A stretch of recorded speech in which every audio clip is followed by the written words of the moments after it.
चलते देखिए मु गोटे डिफरेंट टाइप रो बरार रेसिपी आपण मानू देखी जोटा प्राय टाइम मु घरे करे आवेलेबल थिले जिनस गुड़ा से सब प्रकार डाली जो गुड़ा घरे आवेलेबल थिला सेटा बतुरी किस समय रखी तापर ग्राइंडिंग करदेली तापर अरुआ भात किछि बंची जाइतिला से को ग्राइंडिंग करदेली ग्राइंडिंग कर सारा पर गोटे जगह रखी तापर लुण गोटा जीरा कंचा लंका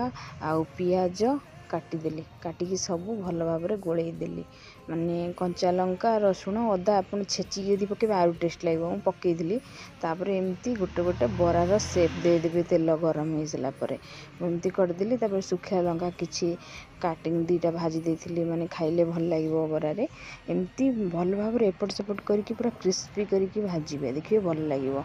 एमती गोटे चटनी तैयारी करदेबे तैयारी कर मोर पाखर रेसिपी वीडियोटा थिबो देखिदेबे मेंशन करदेबी तापर